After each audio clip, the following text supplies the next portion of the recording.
आज lecture start करते हैं। गॉस लॉ 11 फिजिक्स पढ़ रहे हैं हम। एक क्वेश्चन में देखो, कल आपको हम पढ़ रहे थे electric field intensity due to a long thin wire. Thin wire की वजह से, है ना, of uniform linear charge density lambda. लेकिन कल हमने इसका डेरिवेशन किया था कि अगर हमारे पास एक थिन वायर है, ये हमारे पास एक थिन वायर है, लॉन्ग इनफाइनाइट स्टेट वायर है हमारे पास, जिसकी लीनियर चार्ज डेंसिटी लैम्डा पर कूलम मीटर है। तो इससे आर डिस्टेंस पर इस पॉइंट पर इलेक्ट्रिक फील्ड इंटेंसिटी कितनी होगी, तो हमने कल निकाली थी E equal to 1/4πε0 2 lambda divide by R. ये अगर आप 2 से 2 कैंसिल कर दोगे तो आप इसे ऐसे भी लिख सकते हो, लैम्डा अपॉन 2πε0 आर। ऐसे मोस्टली बुक में ये लिखा होता है। Electric field intensity due to a long thin wire का जो फॉर्मूला लिखा होता है वो आपका मोस्टली कौन सा लिखा होता है, मोस्टली आपका ये लिखा होता है E equal to lambda upon 2πε0 into R. ठीक है, ये इलेक्ट्रिक फील्ड इंटेंसिटी है due to a long thin wire. लेकिन इसका कल हमने डेरिवेशन किया था वो गॉस लॉ से किया था। अब चाहते हैं विदाउट यूजिंग गॉस लॉ। एक क्वेश्चन आता है, ये एनसीईआरटी का क्वेश्चन है, बहुत ही इंपॉर्टेंट क्वेश्चन है। एनसीईआरटी में लिखा हुआ है, एनसीईआरटी से मैंने लिखा है, तो एनसीईआरटी का तो हर चीज सिलेबस में होती है। ठीक है, बहुत कम लोग कराते हैं। चलिए देखते हैं इस क्वेश्चन को, सोल्यूशन देखते हैं कि हम विदाउट गॉस लॉ का यूज करें, इस फॉर्मूले को हम कैसे ड्राइव करेंगे।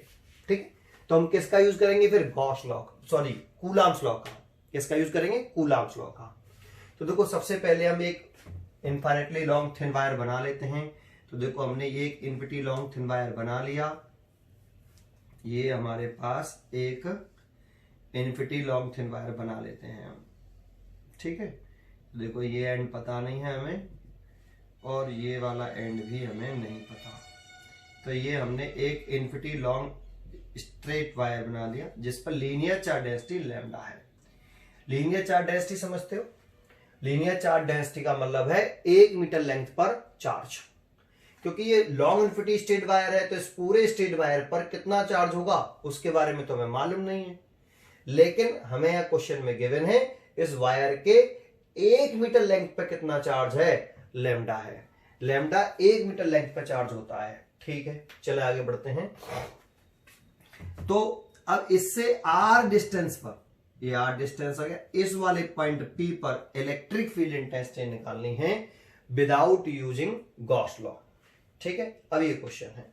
अब देता हूं, अगर हम कूलम्स लॉ का यूज करेंगे तो उसमें तो हम मोस्टली जो हम इलेक्ट्रिक फील्ड निकालते हैं, कूलम्स लॉ में इलेक्ट्रिक फील्ड इंटेंसिटी, ये जो पॉइंट चार्ज होता है, ये पॉइंट चार्ज, और इससे P पॉइंट डिस्टेंस पर, R दूरी पर, electric field intensity due to at point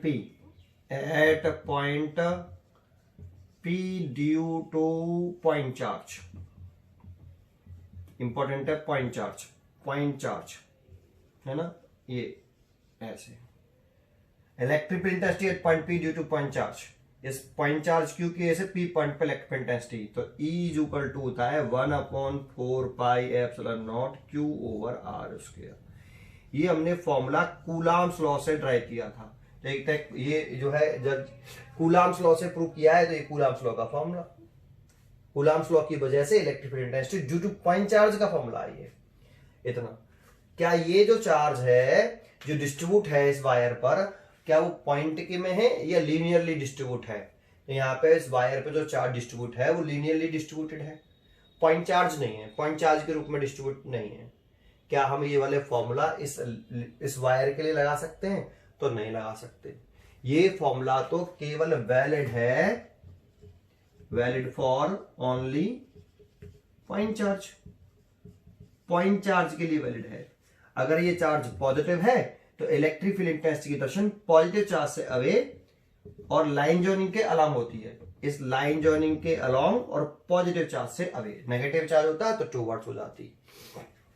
ठीक है, ये हम पढ़ चुके हैं इलेक्ट्रिक फील्ड में, और ये हमने कूलम्स लॉ से किया था।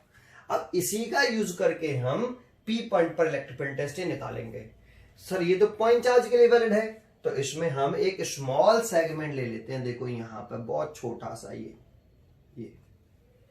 जिसकी लंबाई हमने ये वाली मान ली dl, ये लंबाई हमने dl मान ली, ठीक है। dl मान लो, dx मान लो, चलो आप इसे dx मान लेते हैं, ये dx लंबाई मान ली, स्मॉल सेगमेंट लेट कर लिया dx, ठीक है ना। dx ये y एक्सेस सी लग रही है, ऐसे y एक्सेस हो गई, उससे कोई फर्क नहीं है। dx मान लो, dl लेट कर लो, तो मान लो ये dx लेट कर लिया। तो इस पर जो चार्ज है इस स्मॉल सेगमेंट पर, ये बहुत बड़ा कर दिया ये भी, इस स्मॉल, देखो थोड़ा सा बड़ा करके दिखा देता हूं जिससे समझ में आया आपको। ऊपर बहुत छोटा सा लेंगे हम, बहुत छोटा सा, है ना। ये देखो मैंने ऐसे मान लिया, इतना बड़ा नहीं लेंगे, बहुत ही एक वायर है तो हम उस पर एक स्मॉल सेगमेंट लेते हैं बहुत छोटा सा ऐसे, ठीक है ना। तो उसे एक पॉइंट चार्ज के रूप में मान सकते हैं हम। ये इसकी जो लंबाई है, ये वाली लंबाई, ये लंबाई मान लो dx है।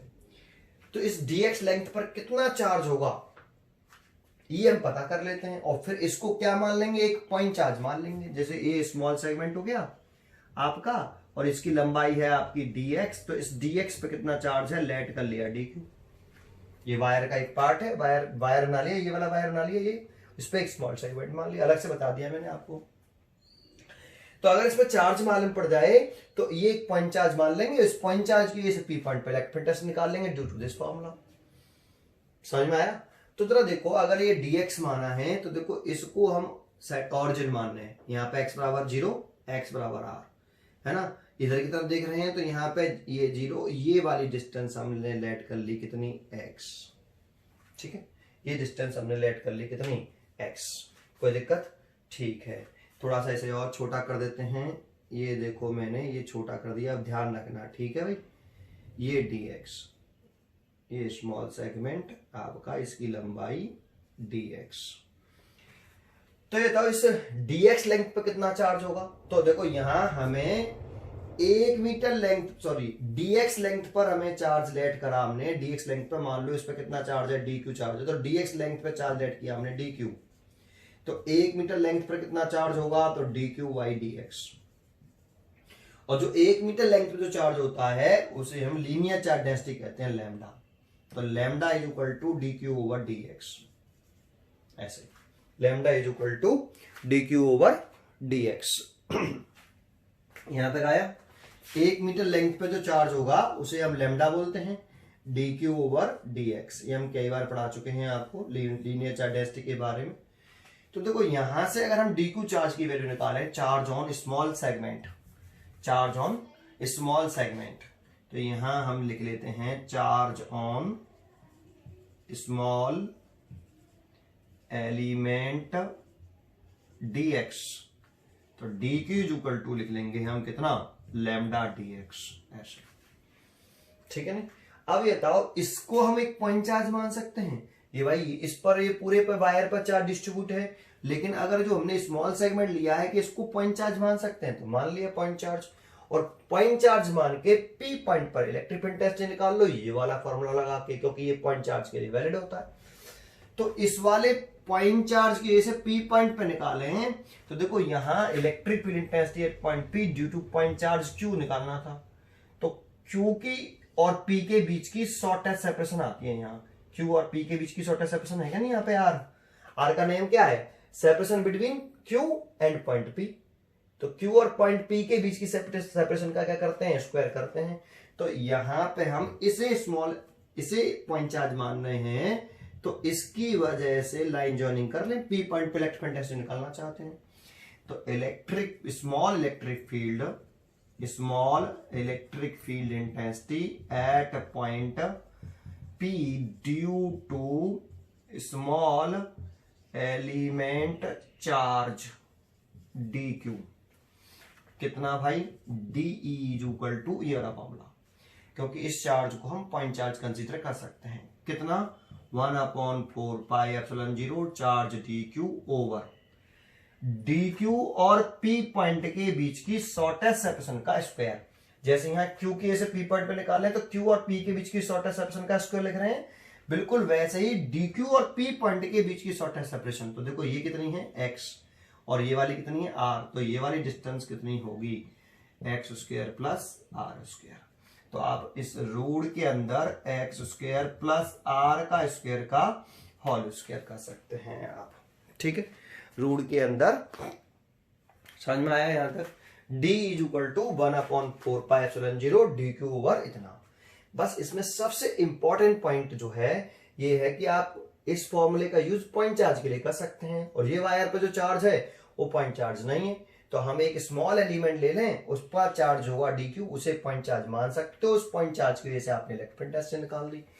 अब बात आती है डायरेक्शन की, इस d की, इस dq की चार्ज की वजह से ये पॉजिटिव चार्ज है, इस पर जो इलेक्ट्रॉन टेंशन की डायरेक्शन दिखाएं तो लाइन जॉइनिंग के अलोंग, ये लाइन जॉइनिंग हुआ इसके अलोंग और पॉजिटिव चार्ज से अवे, तो ये पॉजिटिव चार्ज से अवे, ये डायरेक्शन आ गई डी, ठीक है। इतनी बात समझ में आई, थोड़ा सा टेढ़ा हो गया,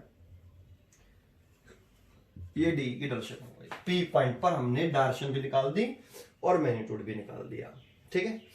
आगे बढ़ते हैं। क्या एक बात तो सभी एलिमेंट की वजह से इस वायर पर और एलिमेंट की वजह से इस पॉइंट पे इलेक्ट्रॉन टेंशन निकालें तो कांस्टेंट आएगी? तो नहीं आएगी। क्यों? क्योंकि देखो अगर यहां पे हम स्मॉल एलिमेंट लेते, इस जगह पे एक स्मॉल एलिमेंट मानते, तो उसके लिए x कम हो जाता, और x कम होता तो x चेंज होता, तो d की वैल्यू चेंज हो जाती होती। तो जरा समझिए एक पॉइंट और, ये तो इलेक्ट्रिक फील्ड यहाँ वेरिएबल है, ये डी कांस्टेंट नहीं है, ठीक है। अच्छा एक छोटी सी बात बताऊं, अगर हम एक स्मॉल एलिमेंट इधर भी मान लें, ऐसे ही सिमिलरली एक स्मॉल एलिमेंट इधर की तरफ मान लिया हमने dx, इस पर भी चार्ज कितना होगा फिर dq, क्योंकि वायर आपका यूनिफॉर्मली चार्ज है, तो dx लेंथ यहाँ पे भी लेट करी थी, dx लेंथ यहाँ पे भी लेट करी है, तो सेम चार्ज होगा dq। और इससे ये जो डिस्टेंस है ये वाली, ये x ही मान लेते हैं हम, जितनी इससे डिस्टेंस मानी है, इसे o पॉइंट कह देता हूं, o से इस पॉइंट तक की स्मॉल सेगमेंट तक की डिस्टेंस और o से इस साइड में डिस्टेंस सेम मानी है। तो इस स्मॉल एलिमेंट की वजह से, इस स्मॉल चार्ज की वजह से इस पॉइंट पर फिर दोबारा से इलेक्ट्रिक फील्ड निकालूं तो वैल्यू इतनी आएगी, बदल जाएगी, तो सेम वैल्यू आएगी, क्योंकि चार्ज dq ही है, उसकी वैल्यू उतनी रहेगी। दूसरा, ये डिस्टेंस x है, ये डिस्टेंस r है, तो ये डिस्टेंस जो आएगी, ये वाली डिस्टेंस जो आएगी वो x square plus are square आएगी, तो उसकी वजह से इलेक्ट्रिक इंटेंसिटी की डायरेक्शन ऐसे ही आएगी डी, ठीक है।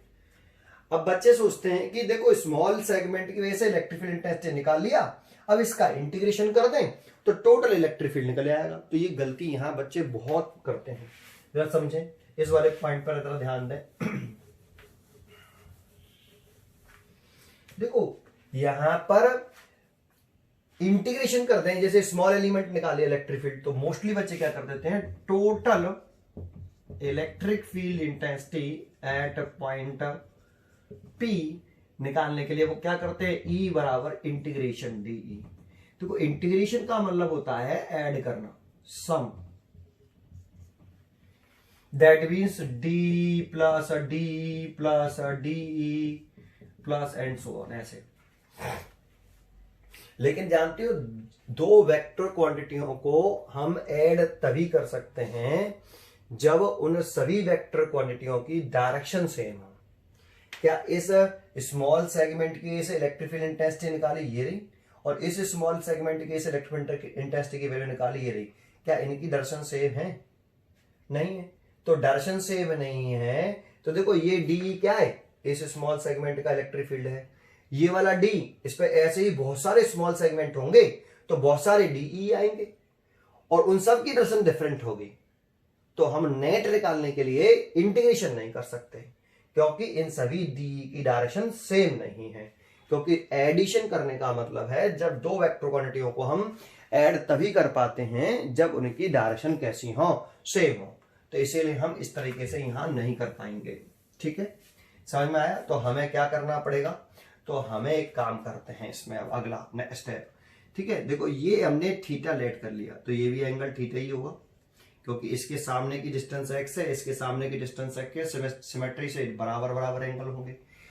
इस थीटा कंसीडर करके, तो देखो ये थीटा है तो ये वाला भी थीटा हुआ, इस डी का कंपोनेंट कर लें तो एक कंपोनेंट तो ये आएगा डी कॉस थीटा और एक कंपोनेंट ये आएगा डी साइन थीटा। ऐसे ही ये थीटा है तो ये वाला भी थीटा होगा। इस डी का कंपोनेंट कर ले तो कंपोनेंट कहां से करते हैं, टेल से, तो टेल से कंपोनेंट कर दें और जिसके कंपोनेंट करते हैं वो बीच में रहना चाहिए और जो दो कंपोनेंट है वो आपस में परपेंडिकुलर होने चाहिए।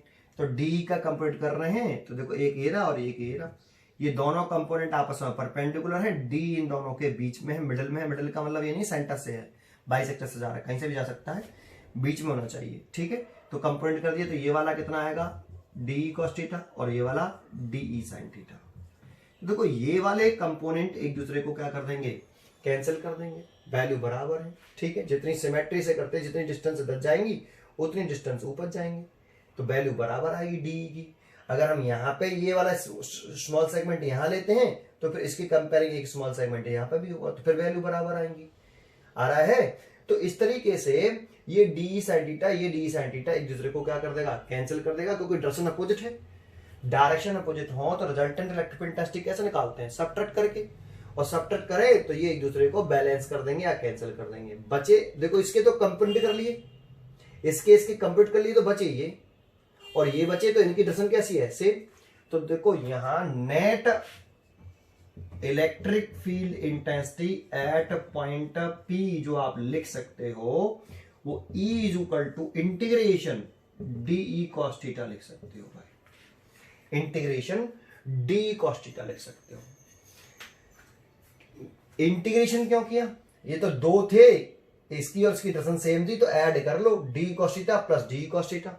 ये दो नहीं है, बहुत सारे हैं, क्योंकि ये स्मॉल सेगमेंट, इस पे डी एक्स बहुत सारे होंगे, तो डी बहुत सारे होंगे, तो बहुत सारे होंगे, तो यहाँ ये दो नहीं है। लेकिन इन दोनों की डायरेक्शन, अब इंपॉर्टेंट ये है कि इन दोनों की डायरेक्शन कैसी है, से, तो ये बहुत सारे हैं डी कॉस थीटा, तो कितने हैं पता नहीं, लेकिन डायरेक्शन सेम है, तो इंटीग्रेशन कर दो, इंटीग्रेशन का मतलब होता है सम, डायरेक्शन सेम है तो नेट इलेक्ट्रिक इंटेंसिटी निकल आएगी। समझ में आया आपको यहाँ तक, ये वाली बात समझ में आई। ठीक है, एक चीज और रह गई, देखो यहां हमने निकाला था डी क्यू की वैल्यू, तो ये डी क्यू की वैल्यू यहां रखो पहले, तो 1/4πε0 lambda D X divided by square कर देंगे, और स्क्वायर तो कितना आएगा, X square plus are square, और डी की वैल्यू यहां डाल दो आप, इंटीग्रेशन डी की वैल्यू लिखो 1/4πε0, है ना।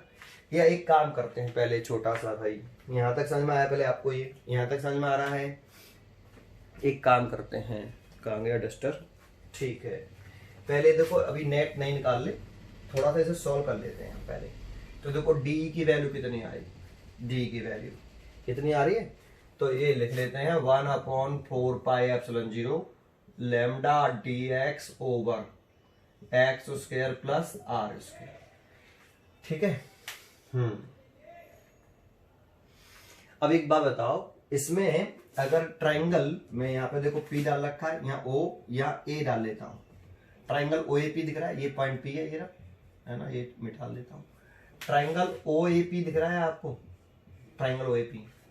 जानते हो मैं ऐसा क्यों कर रहे हैं, पहले बता देता हूँ। इसलिए कर रहे हैं क्योंकि हमें जो फॉर्मूला निकालना है वो पॉइंट, ये वायर था, ये वायर, और इससे P पॉइंट पर जो इससे R डिस्टेंस पर है, इस पे लीनियर चार्ज डेंसिटी लैम्डा है, तो इसका फॉर्मूला हमने प्रूव कर चुके हैं गॉस लॉ से, वो ये था, ये रहा। क्या कहीं पे भी इस फॉर्मूले में x है, x नहीं है, x नहीं, जबकि इसमें x है, हमारा x की वैल्यू दिखाई दे रही है, x इस x को एलिमिनेट करना चाहते हैं इन टर्म ऑफ r। ठीक है, तो x को एलिमिनेट कैसे करें वो जरा समझते हैं। तो देखो ट्राइंगल OAP ले रहे हैं, तो tan theta is equal to tan theta, ये वाला tan थीटा परपेंडिकुलर बटे क्या, बेस, tan थीटा परपेंडिकुलर बटे बेस, तो परपेंडिकुलर तो ये हो गया x और बेस कितना हो गया आपका r, है ना। तो tan theta is equal to x over r। ठीक है, tan theta is equal to perpendicular बटे बेस। यहां से आप x निकाल सकते हो, तो यहां से हमने x निकाला तो कितना आया, यहां से हम x निकाले तो कितना आएगा, r tan थीटा, है ना। इसका डिफरेंशिएशन कर सकते हो भाई आप विद रेस्पेक्ट टू थीटा, तो इसका डिफरेंशिएशन कर दो विद रेस्पेक्ट टू थीटा, तो करो d over d theta x, r tan theta d over d theta tan theta, differentiation करके सिंबल लगा दिया, तो ये कितना आ गया, dx over d theta is equal to r। अब देखो इसका फॉर्मूला याद होना चाहिए आपको डिफरेंशिएशन का, इसमें कोई कंसेप्ट नहीं होता, याद करना होता है। तो आपको डिफरेंशिएशन का ये फॉर्मूला याद कर लेना, d/d tan थीटा बराबर sec स्क्वायर थीटा। देखो मैथमेटिक्स वाले बच्चे जितने भी होते हैं वो सब इसको याद ही करते हैं कि tan थीटा का डिफरेंशिएशन कितना होता है, sec स्क्वायर थीटा होता है। तो आप sec स्क्वायर थीटा लिख दो, ये देखो sec square theta, d theta का मल्टीप्लाई कर लो तो dx निकल आएगा यहां से। तो dx is equal to r sec square theta और d थीटा। देखो dx की वैल्यू निकाल ली, ठीक है। तो अब देखो ये वाली वैल्यू आप यहां पुट कर दो तो de निकल आएगा आपका। तो de is equal to 1/4 pi epsilon 0 lambda, dx की वैल्यू ये रही, तो r sec square theta d theta divided by x की वैल्यू ये वाली पुट कर दो, ये वाली x की वैल्यू देखो, x की वैल्यू ये वाली पुट करो और dx की वैल्यू ये वाली पुट कर दो इस जगह पे।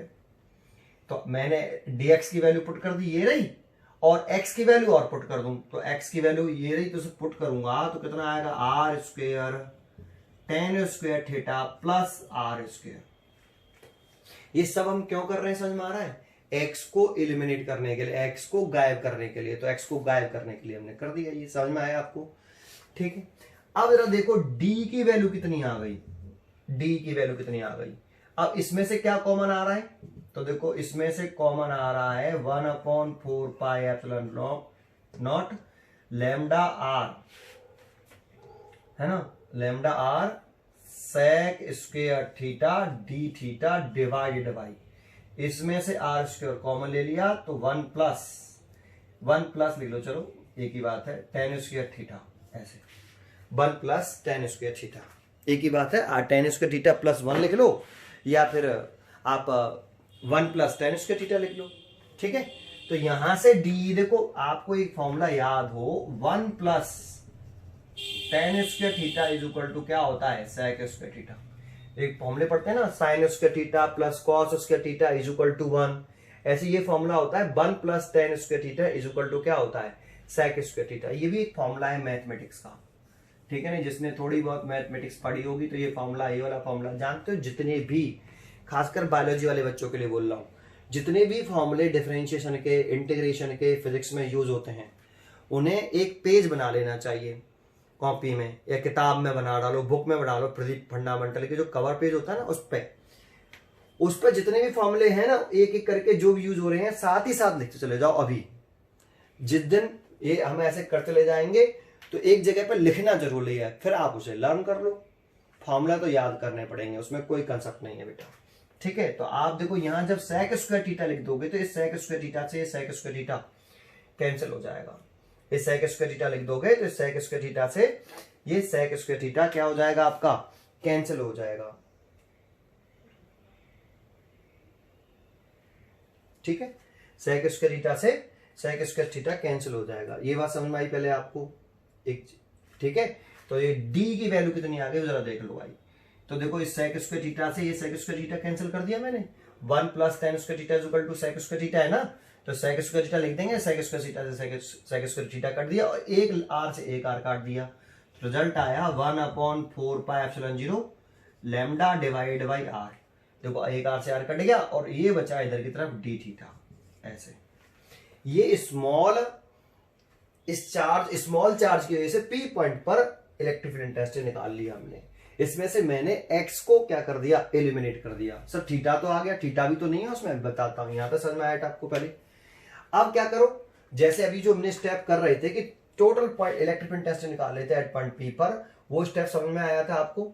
वो स्टेप में हमने इस D की कंपोनेंट करे और ये दोनों कंपोनेंट आपस में कैंसिल हो गए। इन दोनों की डिस्टेंस कैसी है, सेम है, तो नेट इलेक्ट्रिक फील्ड इंटेंसिटी निकाल सकते हैं ऐड करके इनको, ठीक है नहीं। लेकिन बहुत सारे होने की वजह से हम क्या करेंगे, इसका इंटीग्रेशन कर देंगे, ठीक है।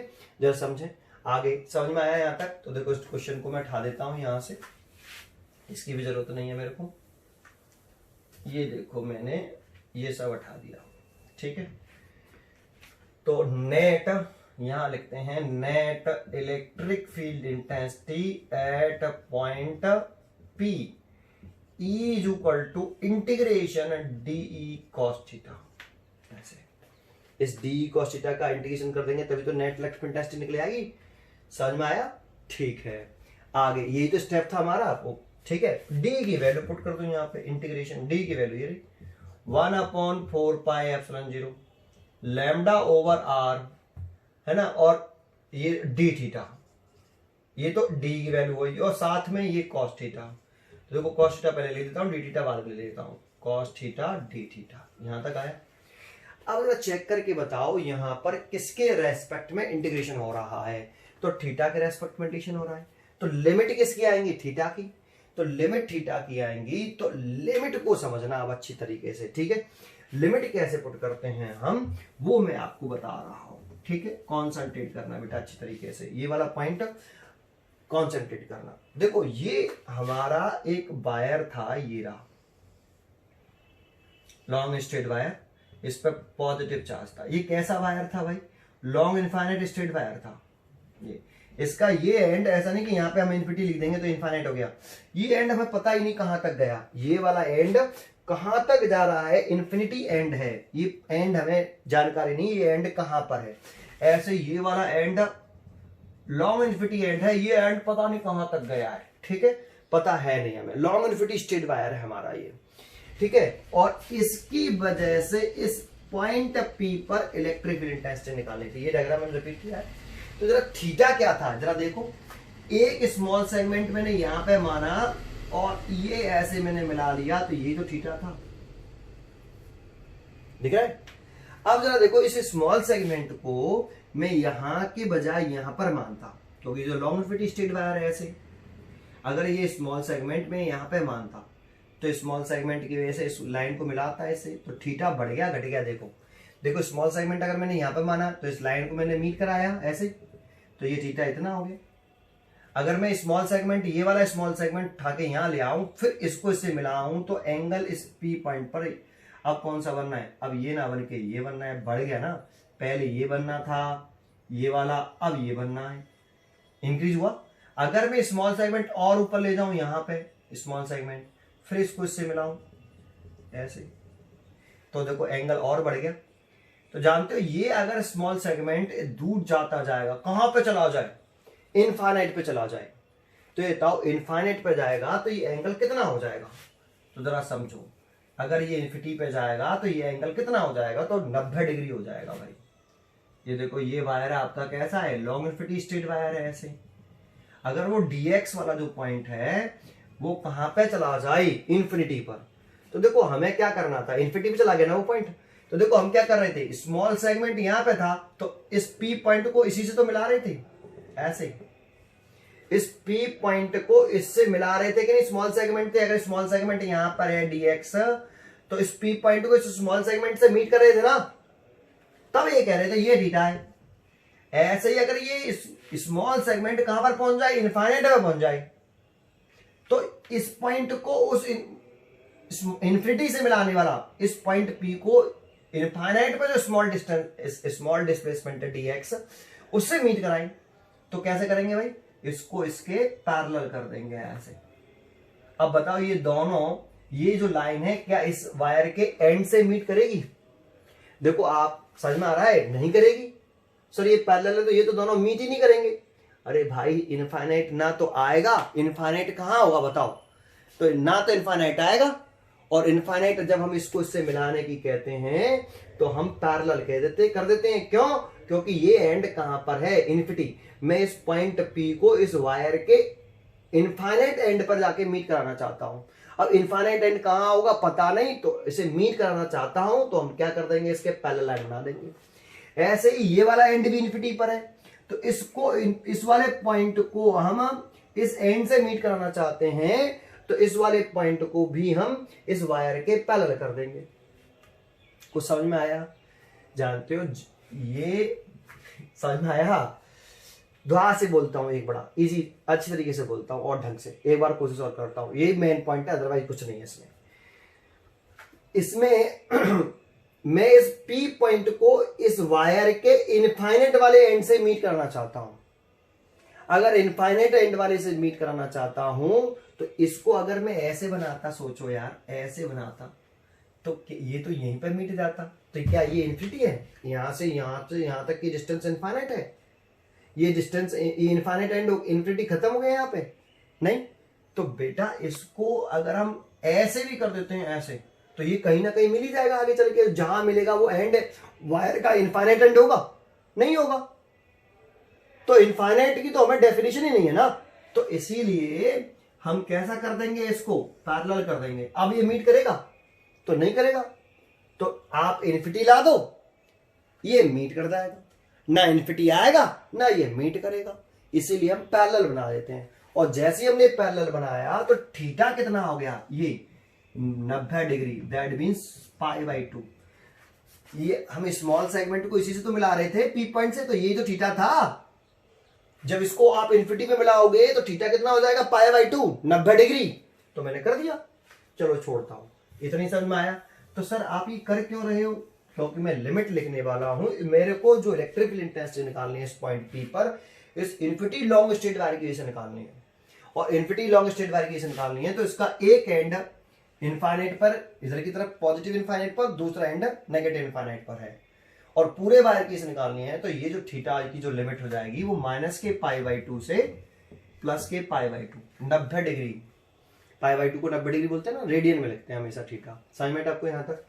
ठीक है, 90 डिग्री नहीं लिखेंगे, क्लियर है? अब इसमें से क्या बाहर आ जाएगा भाई, 1/4πε0 λ/r बाहर आ गया। Integration cos theta D theta, ये माइनस के π/2 और ये प्लस के π/2। cos थीटा का इंटीग्रेशन कर लो, फॉर्मूला याद होना चाहिए इंटीग्रेशन का, क्या होता है, साइन थीटा। cos थीटा का इंटीग्रेशन जो होता है D theta, cos theta D theta, उसका इंटीग्रेशन होता है साइन थीटा। फॉर्मूला याद करना होगा। लिमिट पुट कर दो, ये माइनस के π/2 और ये प्लस के π/2। ठीक है, ये माइनस के π/2 और ऊपर वाला प्लस के π/2 पुट कर दीजिए भाई। 1/4πε0 lambda divided by R sine π/2 minus sine minus का π/2, ऐसे। तो साइन 90 की वैल्यू मालूम है, 90 की वैल्यू, तो इसकी वैल्यू देखो 1 हो गई। लेकिन ये माइनस साइन यहां आ जाएगा तो ये प्लस हो गया, ये माइनस था ये प्लस, ये वाला साइन यहां आ गया। और साइन 90 की वैल्यू 1 तो 2 हो गया। तो 1/4πε0 2 लैम्डा डिवाइडेड बाई आर, ये ई आ गया। और 2 से 2 काट सकते हो तो लैम्डा अपॉन 2πε0 आर, या फिर इतना रहने दो। ये देखो, ये हमने फॉर्मूला ड्राइव कर दिया विदाउट यूजिंग गॉस लॉ। ठीक है, जरा बहुत ही इजी है। देखो इतना लंबा इसीलिए हुआ क्योंकि इसे समझा रहे हैं, उसमें केवल एक ही स्टेप है यार। एक स्मॉल dx की वजह से इस स्मॉल dx पर आप चार्ज निकाल लो लीनियर चार्ज डेंसिटी के रूप में, क्योंकि इन्फिनिटी लॉन्ग वायर है तो इस पूरे वायर पर कितना चार्ज होगा उसके बारे में पता नहीं होगा। तो अब 1 मीटर लेंथ पर चार्ज मालूम होगा तो dx लेंथ पर आप चार्ज निकाल लो। इस dx की वजह से p पॉइंट पर पॉइंट चार्ज का फॉर्मूला लगा के आप इलेक्ट्रिक फील्ड इंटेंसिटी निकाल लो। लेकिन इस dq की वैल्यू पुट कर दो लैम्डा dx 1। अब इंपॉर्टेंट ये है कि आप इसमें जो x आ रहा है इसे एलिमिनेट करना पड़ेगा, क्योंकि हमें x नहीं चाहिए, ये वाली डिस्टेंस नहीं चाहिए। तो इस x डिस्टेंस को हम एलिमिनेट कैसे करेंगे, उसके लिए मैंने कहा आप इस ट्राइंगल में जाके tan theta equal to perpendicular hypotenuse लगा के x की वैल्यू पुट कर दो और dx की वैल्यू भी पुट कर दो डिफरेंशिएशन करके। d निकाल लो, d निकले आया हमारा। फिर उसके बाद सोचो इसमें इस स्मॉल सेगमेंट की वजह से इलेक्ट्रिक फील्ड इंटेंसिटी की डायरेक्शन ये आ रही है और इस स्मॉल सेगमेंट की डायरेक्शन ये आ रही है, दोनों की डायरेक्शन डिफरेंट है। मोस्टली बच्चा क्या करता है, एक स्मॉल सेगमेंट का इलेक्ट्रिक फील्ड इंटेंसिटी निकाल के उसका इंटीग्रेशन कर डालता है। इंटीग्रेशन का मतलब है एडिशन, और इनकी डायरेक्शन डिफरेंट है तो ऐड हो ही नहीं पाएंगे, तो इसीलिए हमें कंपोनेंट करने पड़ेंगे। तो इस डी का कंपोनेंट करेंगे तो डी sin थीटा कैंसिल हो जाएगा और D cos theta direction same है। लेकिन ऐसा नहीं है कि ये दो ही डी हैं। क्या दो ही स्मॉल सेगमेंट है? नहीं, बहुत सारे स्मॉल सेगमेंट है, dx dx dx dx, that means बहुत सारे पॉइंट चार्ज हैं, तो बहुत सारे इलेक्ट्रिक फील्ड भी होंगे। तो कितने होंगे पता नहीं है, इसीलिए एक डी cos थीटा का इंटीग्रेशन कर दीजिए। इंटीग्रेशन का मतलब है एडिशन, सम। तो D cos theta plus D cos theta plus D cos theta plus D cos theta हो जाएगा, तो इंटीग्रेशन लगा हुआ है। डी की जो वैल्यू आपने निकाली है उसे यहां पुट कर दीजिए, cos थीटा डी थीटा। अब यहां किसके रेस्पेक्ट में एडिशन कर रहे हैं, थीटा के रेस्पेक्ट में एडिशन कर रहे हैं, तो लिमिट भी थीटा की आएगी। अब हमें बताओ इलेक्ट्रिक फील्ड इंटेंसिटी में infinitely long infinite straight wire case निकालना है ना, पूरे होल वायर केस निकालना है। तो इस वायर का एक एंड इन्फिनिटी पर है, दूसरा एंड भी इन्फिनिटी पर है। तो जब ये दोनों एंड इस पॉइंट पी पर ऐसे मिलाएं, तो जैसे ये थीटा, ये वाला मान लो अगर वायर इतना ही बड़ा होता तो ये एंड कितना एंगल बना रहा है, थीटा, लेकिन ये एंड इन्फिनिटी पर है तो ये एंगल कितना बनाएगा, 90 डिग्री। ये भी एंगल, ये वाला एंड इन्फिनिटी पर है, जो ये एंड कितना एंगल बनाएगा, 90 डिग्री। तो लिमिट हो जाएगी -के π/2 + π/2। कॉस थीटा का एडिशन कर दीजिए, खत्म कर दीजिए, आंसर आ जाता है। क्लियर है? मैंने एक बार रिपीट कर दिया कि हम सोचते क्या है। चलिए नेक्स्ट देखते हैं, अगला क्वेश्चन, अगला टॉपिक देखते हैं बेटा।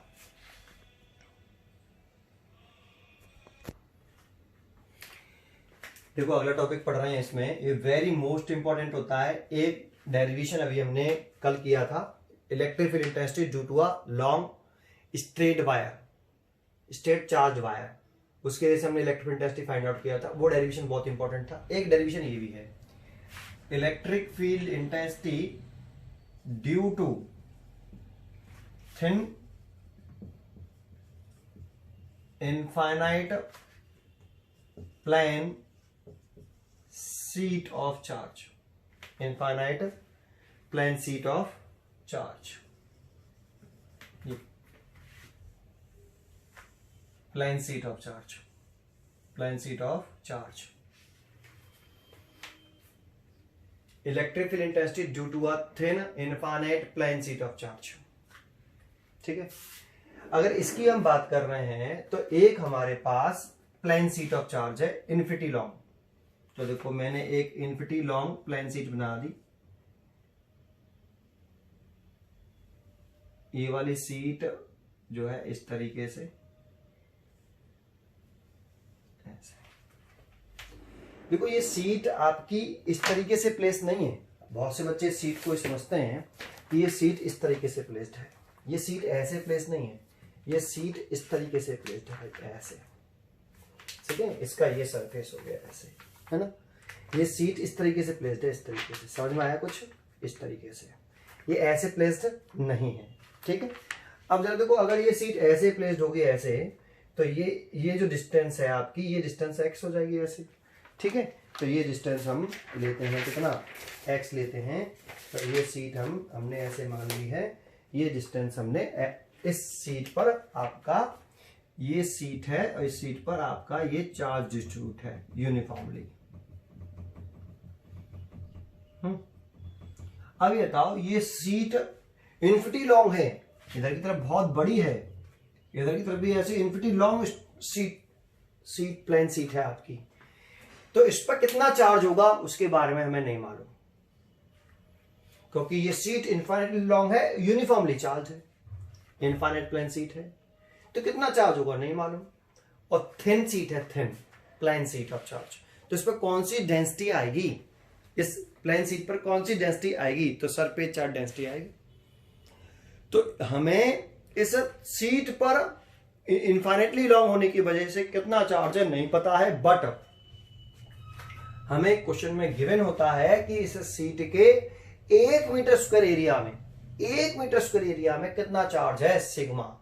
That means surface charge density के बारे में मालूम पता होता है। तो लेट कर लेते हैं हम कि थिन, लेट करते हैं ये हम कि thin infinite plane sheet of charge, thin infinite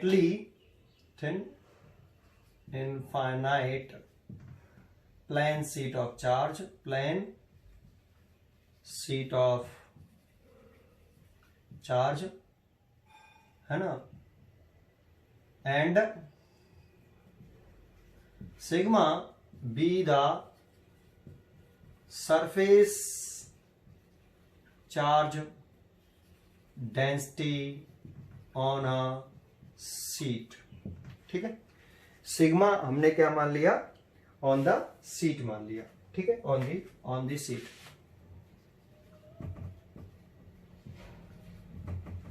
ठीक है, सीट जो है आपकी, इस सीट पर कितनी सरफेस चार्ज डेंसिटी है, सिग्मा। ये हमने लेट किया है।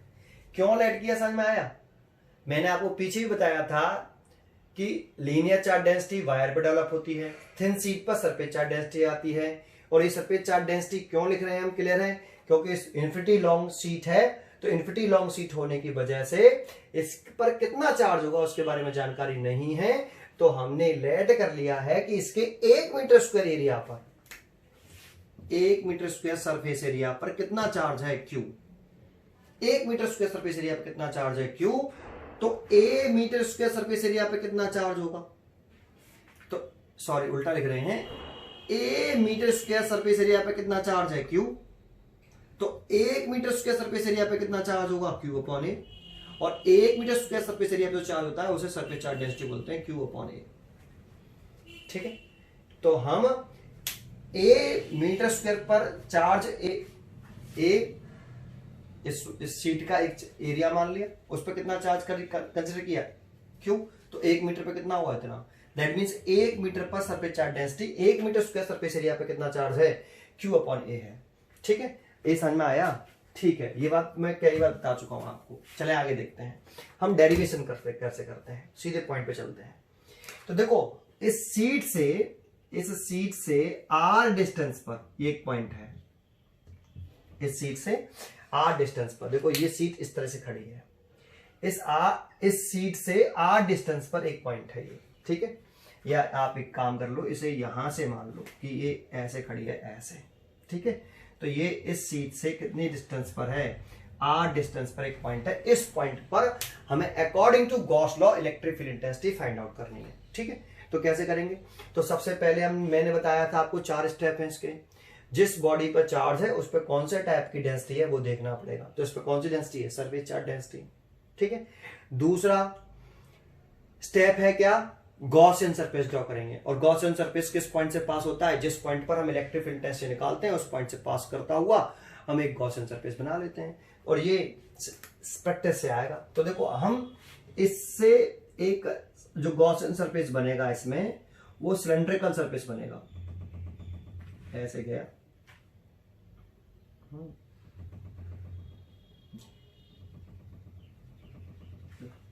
ठीक है, और ये हमने इस जगह से ऐसे आएगा और पीछे से निकल जाएगा। ठीक है, ये ऐसे और ये, तो जितनी डिस्टेंस हम इधर की तरफ गए हैं उतनी डिस्टेंस हमें इधर आना पड़ेगा, तभी तो सिमेट्री आएगी। सिमेट्रिकल गॉसियन सरफेस बनाते हैं तो जितनी डिस्टेंस हम उधर गए उतनी डिस्टेंस हम इधर आ जाए, ऐसे, है ना। तो देखो एक आपका मैंने ये फिगर बना दिया, ठीक है भाई, ठीक है। तो ये आपका क्या है, गॉसियन सरफेस, ये क्या है आपका गॉसियन सरफेस। इस वाले सरफेस प्लेन सरफेस का एरिया मैंने लेट कर लिया है ए, तो सीधी सी बात है इस वाले प्लेन सरफेस का एरिया भी कितना होगा, ए ही होगा। ठीक है, इस प्लेन सरफेस का एरिया भी कितना होगा, ए, ऐसे।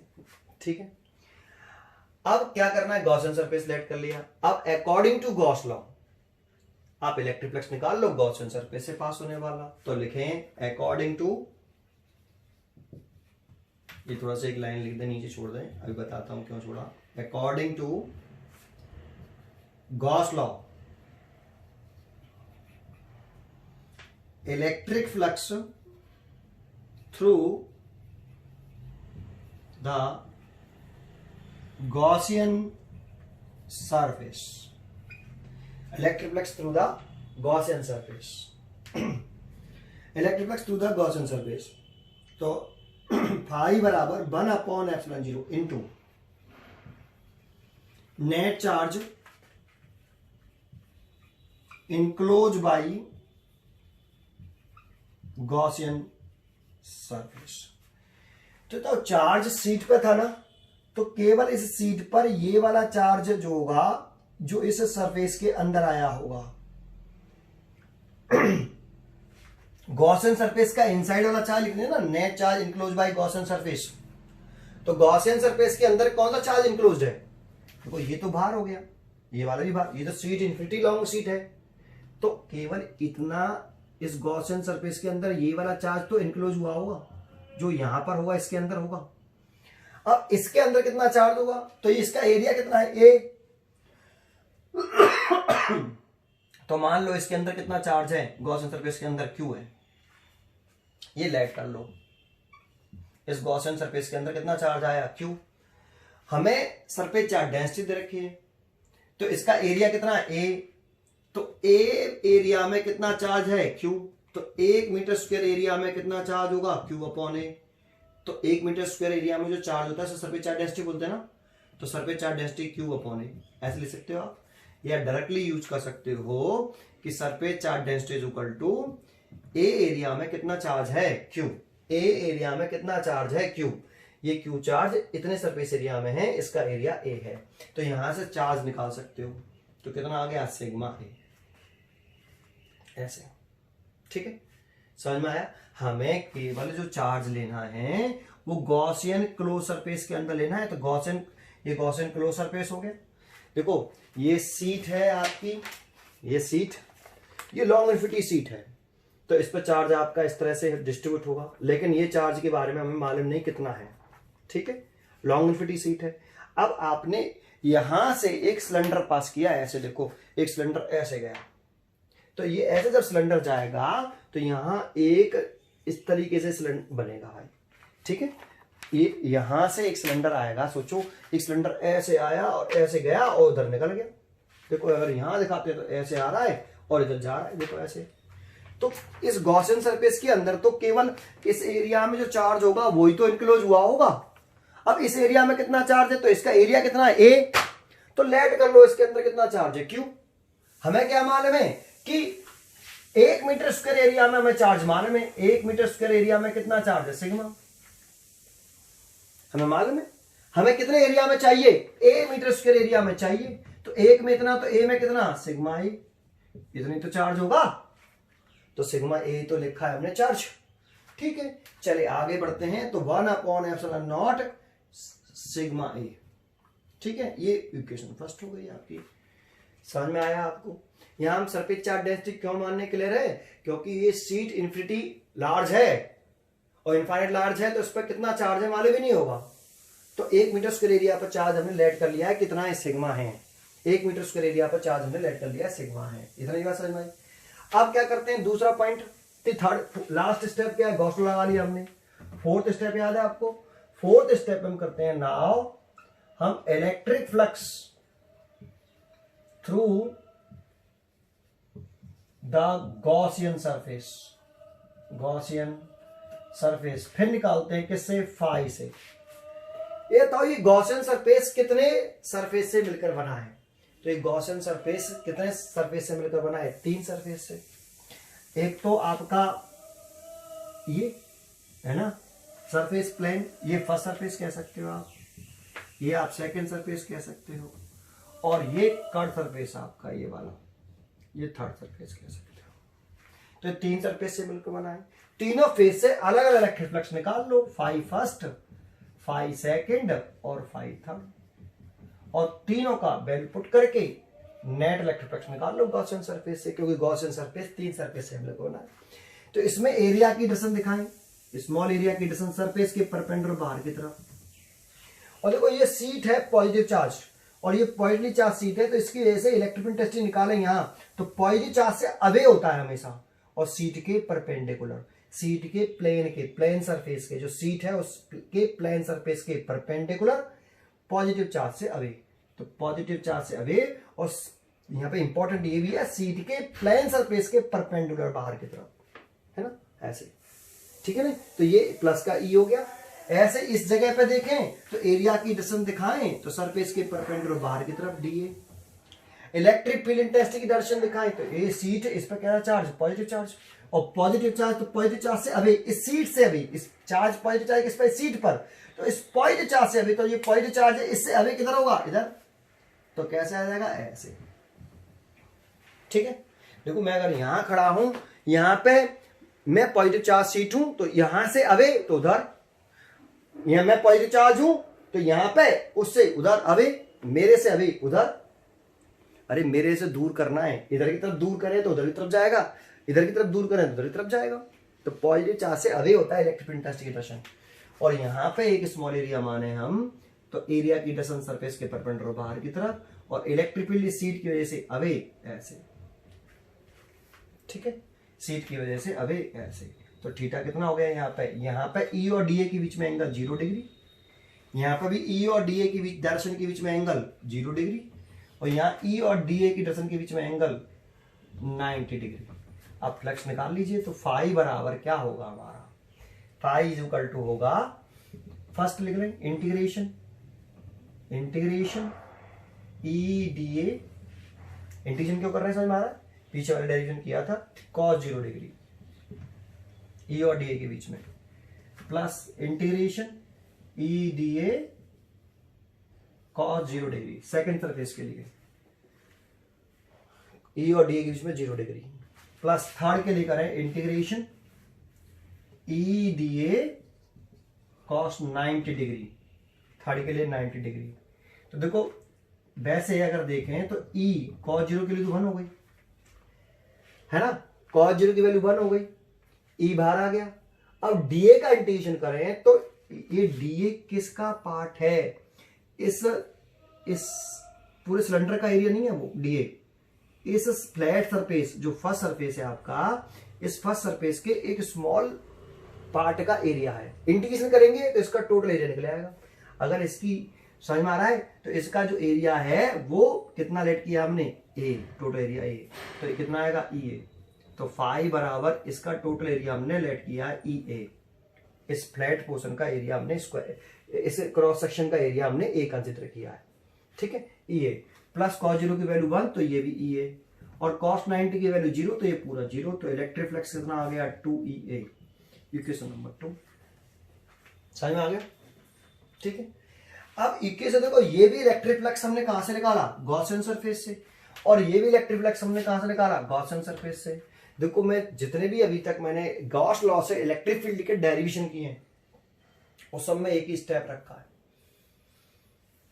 ठीक है, एक बार गॉस लॉ लगा दो, वहां से इलेक्ट्रिक फ्लक्स निकाल लो, गॉसियन सरफेस से पास होने वाला, फिर एक बार मैथमेटिकल एक्सप्रेशन फाई बराबर ई ए cos थीटा का गॉसियन सरफेस से फिर इलेक्ट्रिक फ्लक्स निकाल लो, दोनों इलेक्ट्रिक फ्लक्स को इक्वल कर दो, सोल्व कर लो, आंसर आ जाता है। तो from equation first and second, तो ये आपका 1/ε0 इंटू सिग्मा ए, और ये 2 ए से ए कैंसिल कर गया, तो E इज इक्वल टू आया σ/2ε0। ये डेरिवेशन हो गया इसका electric field intensity due to a thin infinite plane sheet of charge के लिए अगर हम डेरिवेशन करते हैं तो ये हमने डेरिवेशन कर लिया। क्लियर है? देखो इसमें एक पॉइंट बता दूं, ये जो फॉर्मूला है इलेक्ट्रिक फील्ड का ये तब तक ही सही है जब तक हम infinite plane sheet of charge ले रहे हैं, इनफाइनाइट ले रहे हैं, infinite plane sheet of charge के लिए फॉर्मूला है। और इसमें एक पॉइंट इंपॉर्टेंट क्या है समझ में आ रहा है कि ये इलेक्ट्रिक फील्ड इंटेंसिटी आर से कैसी है, इंडिपेंडेंट। इस शीट की वजह से जब हम इलेक्ट्रिक फील्ड इंटेंसिटी निकाल रहे हैं तो वो डिस्टेंस आर से कैसी है, इंडिपेंडेंट है। ठीक है, जैसे ये शीट है आपकी प्लेन शीट, ये रही एक, ये प्लेन शीट है, शीट कह रहा हूं, आप इस वाले पॉइंट पर इलेक्ट्रिक फील्ड इंटेंसिटी निकालें तो इतनी आएगी, इस पॉइंट पे निकालें तब भी इतनी आएगी। लेकिन ये तब तक ही सही है जब तक ये शीट इनफाइनेटली लॉन्ग है। ठीक है, एक पॉइंट। दूसरा पॉइंट, अगर आपकी ये इन्फिनिटी लॉन्ग शीट नहीं है, लार्ज शीट है, बस केवल इन्फिनिटी नहीं है, केवल कैसी है, एक लार्ज प्लेन शीट है और इस पर चार्ज है, तब ये फॉर्मूला वैलिड है तो है, लेकिन उसमें कंडीशंस है। क्या कि जो पॉइंट होना चाहिए, ऑब्जर्वेशन पॉइंट होना चाहिए, वो जो इसकी डिस्टेंस है आर, वो इसकी डायमेंशन, इस शीट की डायमेंशन के कंपेयरिंग कैसा होना चाहिए, छोटा होना चाहिए। ये शीट की जो डायमेंशन है, इसकी लेंथ ब्रेथ जो है वो ज्यादा हो एज कंपेयर टू इस डिस्टेंस के लिए। तो देखो अगर ऐसा होगा कि इसकी डायमेंशन इस आर से ज्यादा होंगी, मतलब नियर होगा, ये पॉइंट ऑब्जर्वेशन पॉइंट सीट के पास होगा, तो जब ये सीट के बहुत पास होगा तो उसके लिए ये sheet infinity long infinite plane sheet की तरह से काम करेगी। जानते हो, जैसे हम किसी ऑब्जेक्ट को पास से देखते हैं वो हमें बड़ा दिखता है, और हम उसी ऑब्जेक्ट को दूर से देखते हैं तो वो छोटा होता चला जाता है। जैसे हम सन को देख रहे हैं, दूर से देख रहे हैं, पास से देख रहे हैं, तो बहुत दूर से देख रहे हैं तो कितना छोटा दिखाई दे रहा है ना। ऐसे ही जैसे जैसे हम इस सन के पास जाते जाएंगे तो हम उसका साइज बढ़ेगा नहीं, उसका साइज तो उतना ही रहेगा, हमें वो बड़ा दिखाई देना शुरू हो जाएगा।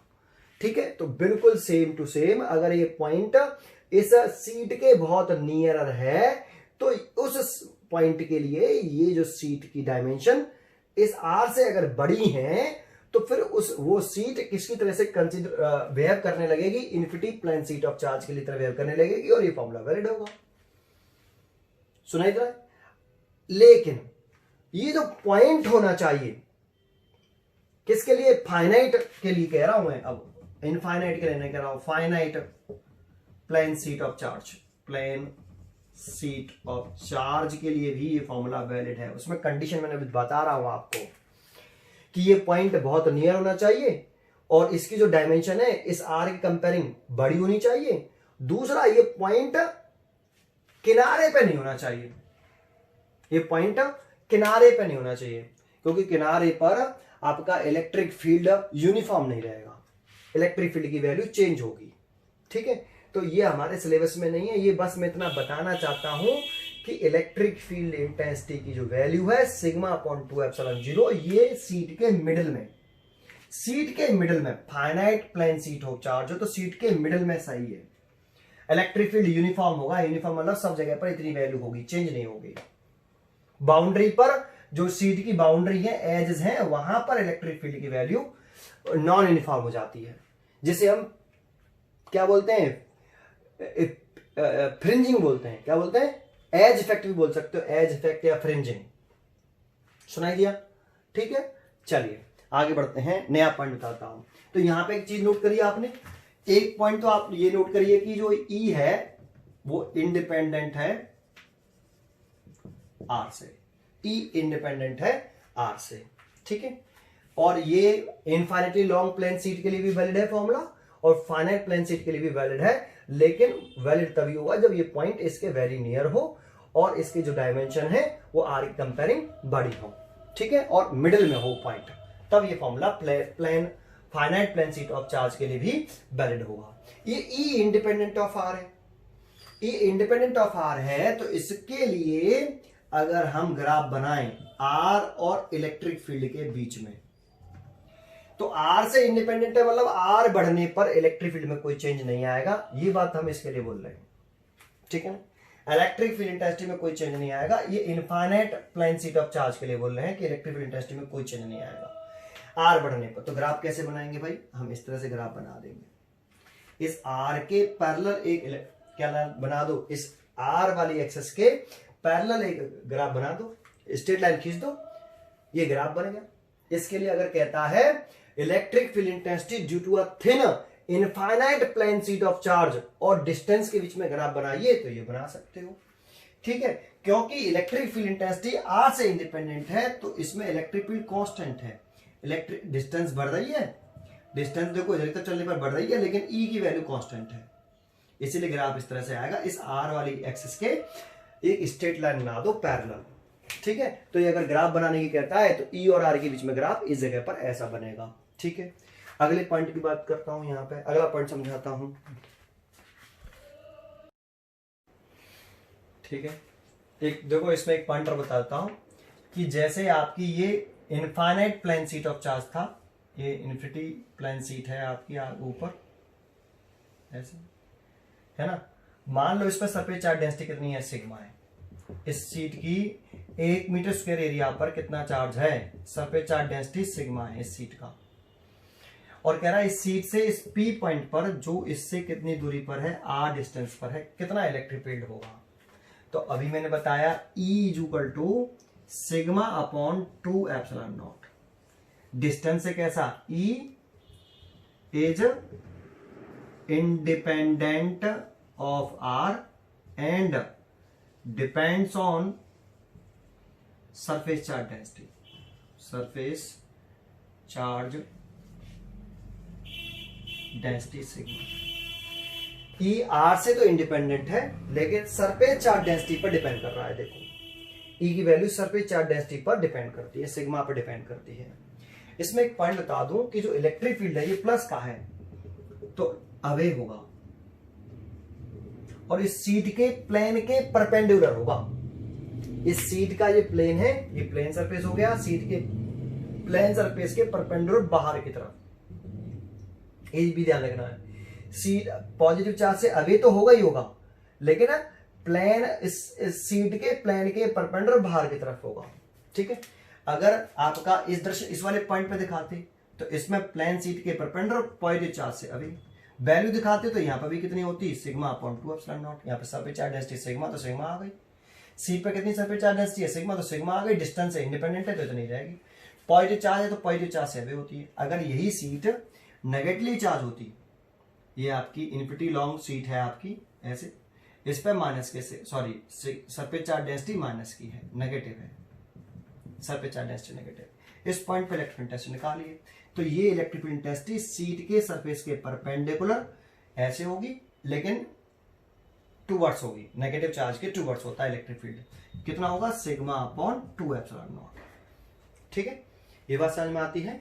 ठीक है, तो इसके लिए हम एक आर्टिकल पढ़ रहे हैं, लास्ट आर्टिकल इसमें, फिर कल पढ़ाऊंगा आपको। ठीक है, एक पॉइंट पढ़ा रहा हूं, electric field intensity due to a electric field intensity due to a to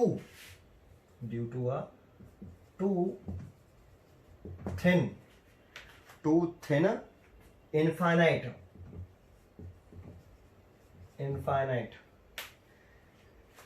plane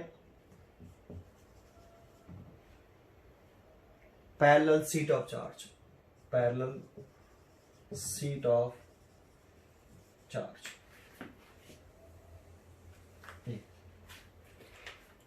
अब हमारे पास दो इनफाइनाइटली प्लेन सीट है जो आपस में कैसी है, पैरेलल है। तो देखो मैं अब सीट को ऐसे बना देता हूं, केवल ऐसे। ठीक है, ये इस तरीके से सीट बना दी मैंने, वायर जैसा लग रहा है। ये प्लेन सीट है, इन्फिनिटी लॉन्ग है। ठीक है, इस पर सरफेस चार्ज डेंसिटी है सिग्मा 1 प्लस की, है ना।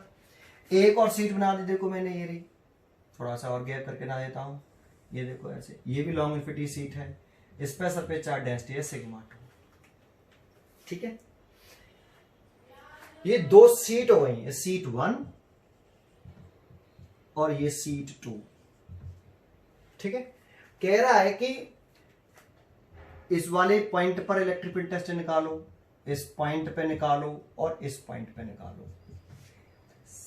सीट 1 की तरफ बाहर की तरफ इलेक्ट्रिक फील्ड इंटेंसिटी निकालो, सीट 2 की तरफ बाहर की तरफ इलेक्ट्रिक फील्ड इंटेंसिटी निकालो, सीट S1 और 2 के बीच में इलेक्ट्रिक फील्ड इंटेंसिटी निकालो। ठीक है, ये कहता है हमारे पास दो सीट है। तो देखो अभी हमने एक सीट थी, जब एक सीट थी हमारे पास जिसपे सरफेस चार्ज डेंसिटी सिग्मा थी, इन्फिनिटी लॉन्ग था, तो उसकी वजह से इलेक्ट्रिक फील्ड इंटेंसिटी निकालनी, तो डिस्टेंस से तो इंडिपेंडेंट था, तो कितनी वैल्यू थी, E बराबर सिग्मा अपॉन 2 एप्सिलॉन 0। एक सीट की वजह से था, लेकिन यहाँ पे कितनी सीटें हैं, दो सीटें हैं, तो दोनों सीटों की वजह से हम इलेक्ट्रिक फील्ड इंटेंसिटी निकाल सकते हैं। जैसे P पॉइंट मान लें या M पॉइंट मान लें, इस पॉइंट को N मान लें, तो हम पहले P पॉइंट पे निकाल लें, एट पॉइंट P, है ना, एट पॉइंट P पर निकालना है कि कितनी इलेक्ट्रिक फील्ड इंटेंसिटी होगी ड्यू टू दिस अरेंजमेंट। ठीक है, तो क्या करते हैं, E1 is equal to 1 sorry कितना, सिग्मा 1 अपॉन 2 एप्सिलॉन 0। ये किसकी वजह से, ड्यू टू सीट 1।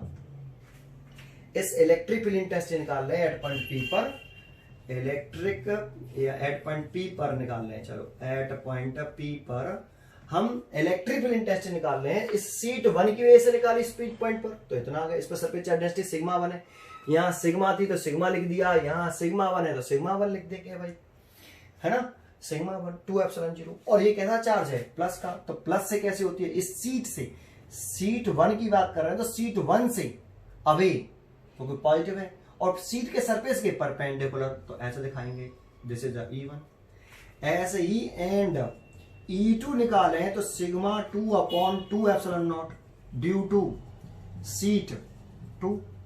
इस सीट 2 की वजह से इस P पॉइंट पर इलेक्ट्रिक फील्ड इंटेंसिटी निकाले तो इतना ही आएगा।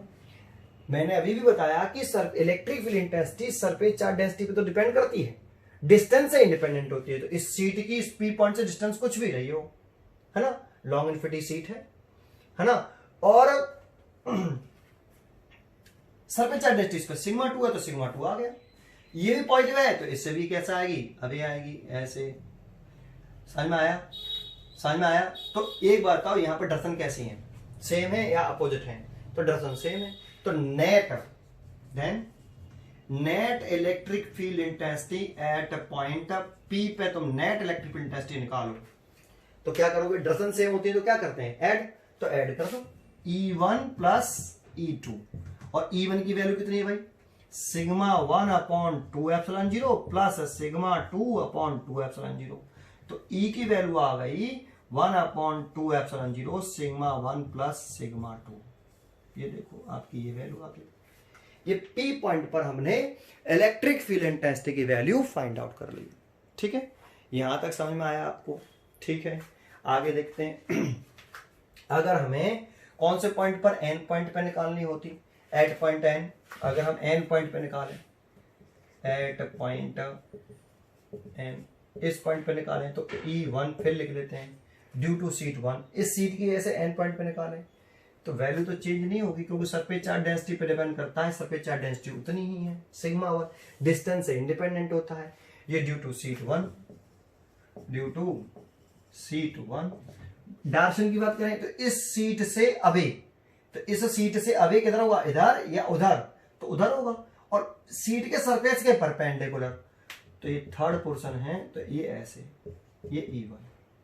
ऐसे ही E2 लिखें तो सिग्मा 2 अपॉन 2 एप्सिलॉन 0। ये ड्यू टू किस सीट की वजह से है, सीट 2, और इस सीट से अवे, तो इस वाली सीट से अवे उधर ही तो होगा, तो ऐसे प्लस का ये भी, इसीलिए ऐसे। माइनस का होता तो टूवर्ड्स दिखाते, सीट के towards. Net electric field intensity निकाले, net electric field intensity at point N, तो E is equal to E1 plus E2, और E1 की वैल्यू सिग्मा 1 2 एप्सिलॉन 0 और सिग्मा 2 और 2 एप्सिलॉन 0। तो यहां आपका ये 1 अपॉन 2 एप्सिलॉन 0 कॉमन ले लेते, सिग्मा 1 प्लस सिग्मा 2, ऐसे। समझ में आया? ठीक है, अगर हम एट पॉइंट M पे निकालते, एट पॉइंट M पर निकालते, तो फिर E1 लिखते। इस सीट की वजह से इस पॉइंट पर डिस्टेंस है तो इंडिपेंडेंट है, sigma 1 upon 2 epsilon 0 due to sheet 1। इस सीट से अवे, तो इस सीट से अवे इधर की तरफ, ये तो टूवर्ड्स हो गई सीट के, और ये वाली अवे हो गई, तो ये वाली सही है ना, इस सीट से अवे अब सरफेस के परपेंडिकुलर बाहर की तरफ, तो ये देखो E1 हो गया। इस सीट की वजह निकालना है ड्यू टू 1, तो सीट 1 की वजह निकालना है तो सीट 1 से अवे। ठीक है, एंड E2 लिखें तो sigma 2 upon 2 epsilon 0 due to sheet 2।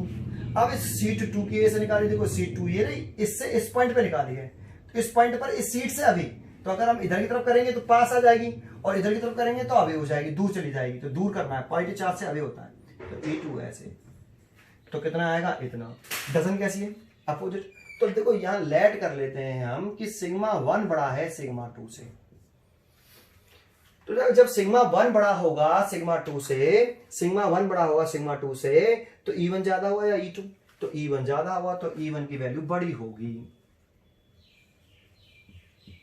ठीक, और E1 की वैल्यू बड़ी होगी, सिग्मा 1 बड़ा है ना, तो डायरेक्शन कैसी है, अपोजिट। और जब डायरेक्शन अपोजिट होती है तो हम नेट इलेक्ट्रिक इंटेंसिटी कैसे निकालते हैं, सबट्रैक्ट करके। तो net electric field intensity at point P, sorry at point कौन सा है, M, तो E is equal to E1 minus E2। Minus क्यों किया, समझ में आया? सेम डायरेक्शन में होता है तो ऐड करते हैं, अपोजिट डायरेक्शन में आता है तो सबट्रैक्ट करते हैं, किसी एंगल से आता है तो फॉर्मूला लगा देते हैं। फॉर्मूला याद है, इलेक्ट्रिक फील्ड में पढ़ाया है यार। तो E is equal to 1 upon 2 epsilon 0, value put कर दो इसकी, और कॉमन ले लिया 1 अपॉन 2 एप्सिलॉन 0, क्या आ जाएगा, सिग्मा 1 माइनस सिग्मा 2। ये देखो ये M पॉइंट पर इलेक्ट्रिक फील्ड इंटेंसिटी निकल आएगी। ठीक है, इसको रटना नहीं, सबसे इंपॉर्टेंट है कि एक सीट की वजह से इलेक्ट्रिक फील्ड इंटेंसिटी, उस पर अगर सरफेस चार्ज डेंसिटी सिग्मा 1 है तो सिग्मा 1 लिख दो, सिग्मा 2 है तो सिग्मा 2 लिख दो। प्लस माइनस का है तो डायरेक्शन पे इफेक्ट पड़ेगा, प्लस से अवे होती है और नेगेटिव चार्ज के टूवर्ड्स होती है। लेकिन सीट के सरफेस के परपेंडिकुलर दिखाना। ठीक है, ये बात समझ में आई? ठीक है, देखो एक और इसी के ऊपर मैं कर देता हूं, समझ में आया पहले आपको ये? ठीक है, इतनी समझ में आया? हटा देता हूं। अब मैं थोड़ा सा फास्ट करूंगा इसको, लास्ट टॉपिक बनाता हूं, फिर इसके ऊपर एक टॉपिक रह जाएगा, वो कल कराऊंगा। ठीक है, एक क्वेश्चन रह जाएगा, उस क्वेश्चन को कल क्वेश्चन देखेंगे इसके ऊपर। अभी तो हमने थ्योरी पढ़ी है सीट के ऊपर।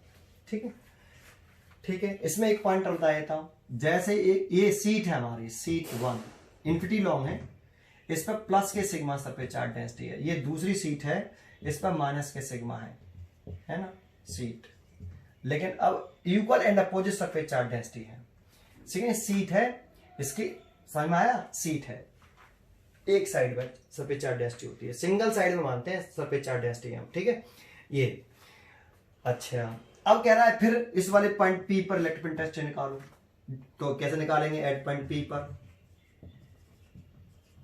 इस सीट की वजह से कैसा अवे टूवर्ड्स, तो अवे E1, सीट 1 की वजह से 1 पॉइंट चार्ज से अवे, इस सीट की वजह से निकालो टूवर्ड्स से अवे, तो टूवर्ड्स, तो ऐसे E2, और चलो लिख लेते हैं E1 is equal to sigma upon 2 epsilon 0 due to sheet 1। Surface charge density कितनी है इसकी? सिग्मा है, तो सिग्मा तो लिखेंगे, पॉजिटिव चार्ज है, पॉजिटिव चार्ज से अवे कर दिया है, एंड E2 लिख लेते हैं, तो sigma upon 2 epsilon 0, vector quantity है, साइन पुट नहीं करेंगे। फिर सर साइन पुट नहीं किया तो वैल्यू तो सेम आ रही है, ठीक है, साइन पुट नहीं करेंगे। फिर माइनस साइन का क्या मतलब रह गया? माइनस साइन का मतलब रह गया कि इलेक्ट्रिक फील्ड की डायरेक्शन इस सीट, इसको इससे मत देखो, इसको मत देखो, ये इलेक्ट्रिक फील्ड डायरेक्शन इस सीट की वजह से है, तो इस सीट से कैसा? टूवर्ड्स, तो टूवर्ड्स करा है कि नहीं? पास आ रहा है, और सीट के सरफेस के परपेंडिकुलर होना चाहिए, दिखा दिया। अब इस पॉइंट पर कितने इलेक्ट्रिक फील्ड इंटेंसिटी है? तो डजन कैसी है? सेम। तो net electric field intensity at point, अगर हम एट पॉइंट P पे निकालें तो E is equal to E1 minus के E2। इसमें भी सिग्मा था, इसमें भी सिग्मा था, तो इसलिए सिग्मा सिग्मा लिखा, इस पर प्लस था इसीलिए अवे, इस पर माइनस था इसलिए टूवर्ड्स। दोनों की वैल्यू पुट कर दें तो वैल्यू बराबर है, तो कितना आएगा? 0।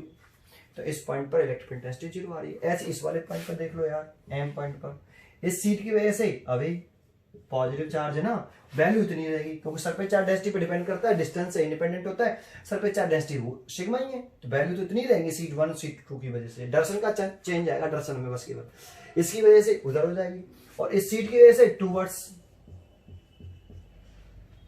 तो नेट यहां पर भी कितना आएगा? ई नेट 0 आएगा, डायरेक्शन अपोजिट है, वैल्यू बराबर है। इस पॉइंट पे निकालें तो इसकी वजह से, इस सीट की वजह से, इस सीट से अवे,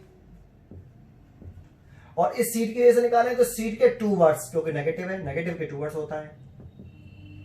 दोनों की वैल्यू कैसी, डायरेक्शन कैसी है? सेम। तो इस वाले पॉइंट M पर, N पर, इसे N मानते थे, इसे M पॉइंट पर इलेक्ट्रिक इंटेंसिटी निकालें, नेट इलेक्ट्रिक इंटेंसिटी निकालें, तो डायरेक्शन कैसी है? सेम, तो ऐड कर देंगे। इसीलिए इसमें मेन इंपॉर्टेंट है डायरेक्शन, सेम डायरेक्शन में ऐड कर दो, अपोजिट डायरेक्शन में सब्ट्रैक्ट कर दो, डायरेक्शन दिखाओ, पॉजिटिव से अवे, नेगेटिव चार्ज के टूवर्ड्स, वैल्यू यही रहती है। सरफेस चार्ज डेंसिटी पे ध्यान रखो, सिग्मा सिग्मा तो सिग्मा ही लिखेंगे, सिग्मा 1 सिग्मा 2 तो सिग्मा 1 सिग्मा 2 लिख देते हैं, डिस्टेंस से इंडिपेंडेंट है, तो ऐड कर देंगे sigma upon 2 epsilon 0 plus sigma upon 2 epsilon 0, तो कितना आ गया? 2 सिग्मा अपॉन 2 एप्सिलॉन 0, तो सिग्मा अपॉन एप्सिलॉन 0। तो एक इस रिजल्ट को थोड़ा सा याद कर लेना, क्योंकि मैं आगे यूज करूंगा कैपेसिटर में, कि अगर इस पर प्लस के सरफेस चार्ज डेंसिटी है, इस पर माइनस के सरफेस चार्ज डेंसिटी है, सीट 1 सीट 2, तो इस वाले पॉइंट पर इलेक्ट्रिक इंटेंसिटी कितनी? तो 0। इस पॉइंट पर इलेक्ट्रिक इंटेंसिटी कितनी? 0। बीच में इलेक्ट्रिक इंटेंसिटी कितनी इस जगह पर? तो E बराबर सिग्मा अपॉन एप्सिलॉन नॉट, ऐसे। लेकिन ये आपका सरफेस चार्ज डेंसिटी, इस पर प्लस के सिग्मा, इस पर माइनस के सिग्मा, लेकिन ये सरफेस चार्ज डेंसिटी केवल एक ही सरफेस पर है, इस तरह से इनर सरफेस पर, थिन सीट है ना, थिन प्लेन सीट, तो एक ही साइड में चार्ज है, ये ध्यान रखना। जब हमने डेरिवेशन किया उसमें भी सीट पर एक सिंगल साइड में चार्ज है, ठीक है, तो ये सिंगल साइड में, इस साइड में कोई चार्ज नहीं है, इस सिंगल साइड में चार्ज है, इसकी इनर साइड में चार्ज है ना, सिग्मा सरफेस चार्ज डेंसिटी, इस पर भी सरफेस चार्ज डेंसिटी है, थिन कह रहे हैं, थिन, इसका भी बहुत इंपॉर्टेंट है थिन सीट, है ना। तो इस साइड में 0 आ रहा है, इस साइड में 0 आ रहा है, बिटवीन इतना आ रहा है, अभी प्रूव किया, ये वाले तो प्रूव किया, ये ये डायरेक्टली आप याद रखना, लेकिन ये तभी सही है जब equal and opposite surface charge density हो। ठीक है, चलिए इतनी बात समझ में आई। ठीक है, नेक्स्ट वीडियो में देखते हैं इसके ऊपर न्यूमेरिकल, कि किस तरह से न्यूमेरिकल आते हैं इसके ऊपर। ठीक है, एक न्यूमेरिकल या दो न्यूमेरिकल इसके ऊपर बताएंगे, फिर हम अगला टॉपिक पढ़ेंगे। ठीक है, कल देखते हैं।